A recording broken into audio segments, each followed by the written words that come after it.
Hello and welcome to Tarot Siddhi at VOICESNVIEWS.com. Today we are discussing the breakup of all the tarot cards. No, they're not really breaking up. They're always going to be together because it's only when we put all the elements of our life together that it makes any sense.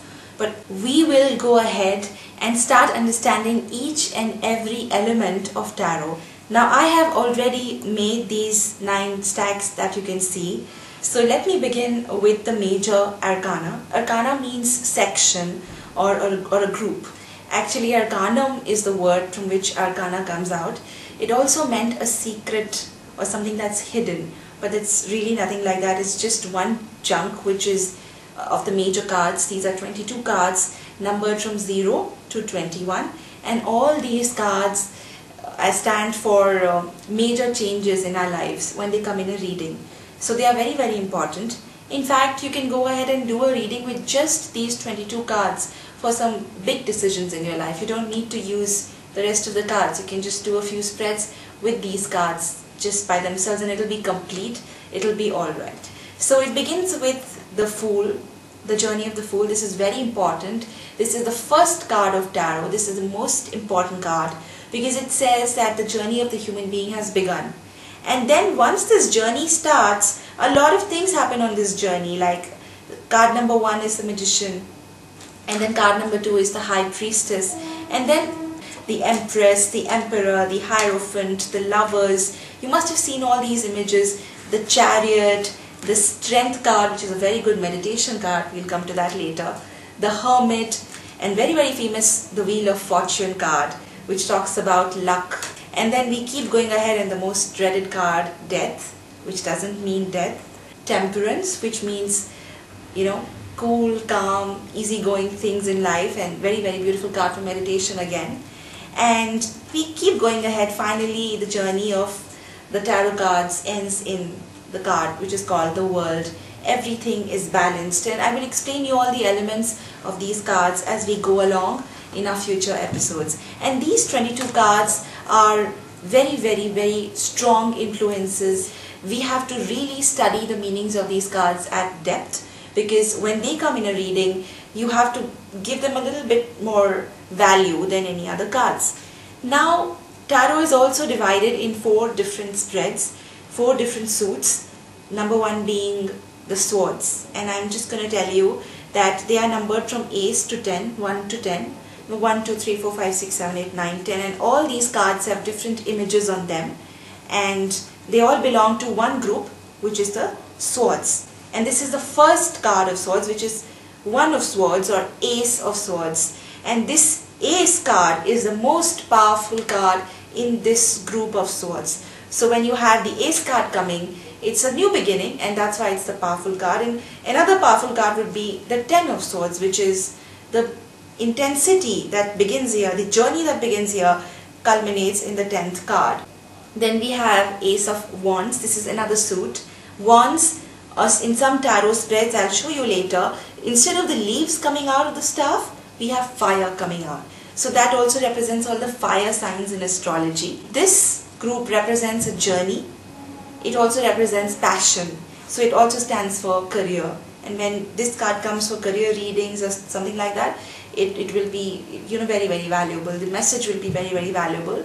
It begins on 1, a new journey again. A new journey always starts in every ace. A new journey starts in that direction. So if it's this, it has the energy of starting something of your own, because, it's the growth coming out of that. It's initiative.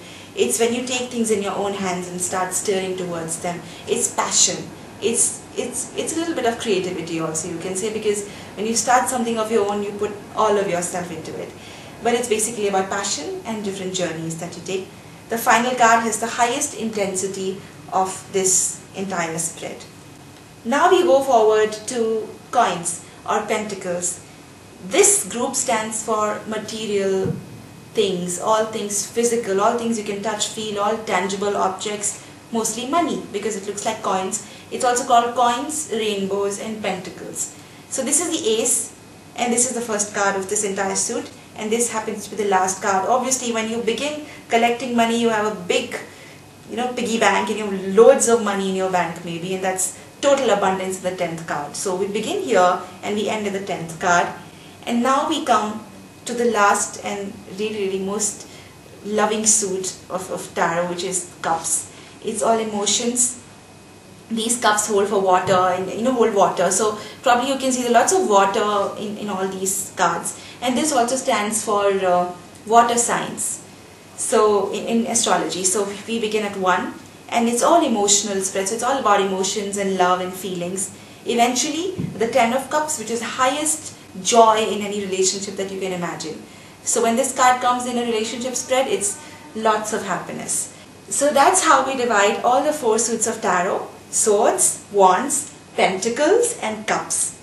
Now we are moving on to the court cards in tarot. These are also character cards. These cards effectively represent people in our lives, personalities, different characters. So we start with the kings. And as you can see, this is the King of Wands. This is the most powerful card of the suit Wands because it represents the king. All the qualities that you can imagine in the entire suit of Wands is personified in this one man. And this man would stand for certain qualities that Wands represent. So this is the King of Wands. Then we can move on to the King of Swords. This is the King of Swords. And this represents the highest qualities of mind, the faculties of the mind, the intellect, because that's what the King of Swords stands for. Shrewd, very powerful, very crystal clear thinking. This is the King of Pentacles or the King of Coins, King of Rainbows. Very rich king. As you can see, lots of abundance, lots of money here because A, coin stands for money, and B, now this is the king of money. So you can imagine a really rich person here, really rich business guy. And this is the King of Cups. You can also call him the King of Hearts, the romantic lead of your movie.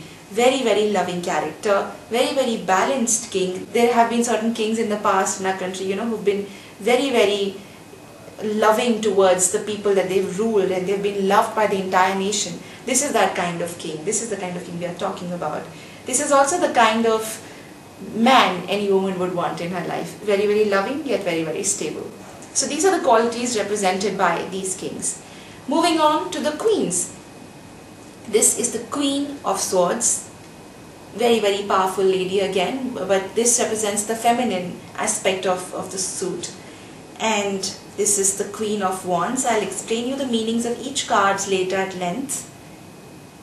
This is the Queen of Cups, the emotional woman, you can say the loving woman, because cups again stand for emotions.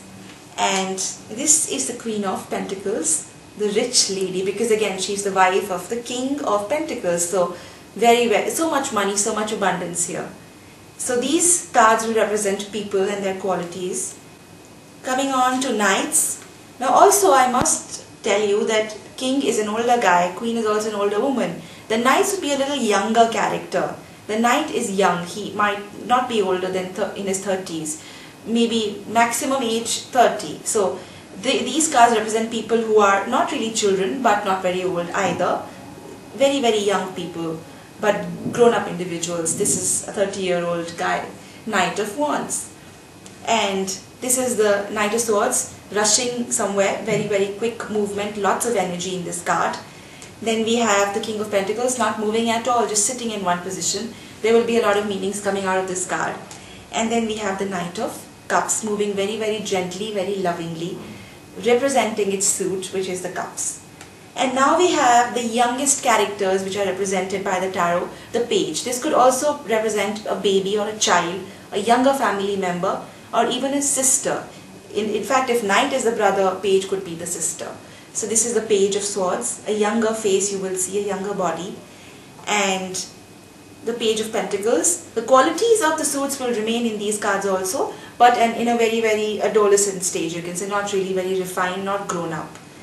And Page of Cups, younger child, very affectionate child probably. And then they don't look like children, but they represent younger people. And this is the Page of Wands.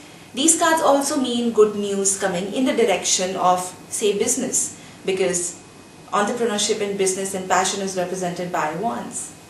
So this is how we divide the tarot. The kings, the queens, the knights and the pages. And then we have the swords, the wands, the pentacles and the cups, and then never to forget the most important journey of the Fool, which is all here. This is the journey of a man, the journey of every woman, the journey of every soul that comes to planet Earth. It begins with the Fool and ends with the world, and then it keeps going on and on and on. You can say it's the cycle of reincarnation, the cycle of rebirth, whatever it is. So this is how we divide our tarot cards in their various groups. It's very important to know all these different groups because they hold a very, very deep meaning in every reading that we will have in the future. And from the next episode onwards, we'll go into getting the best out of tarot cards, the best out of all these suits and all these characters in this entire major arcana. And I hope to receive your feedback, your queries, your opinions, whatever it is. Please send it to me, write to me on the email address that's now on our screen. And I hope to see you again next week. Happy living!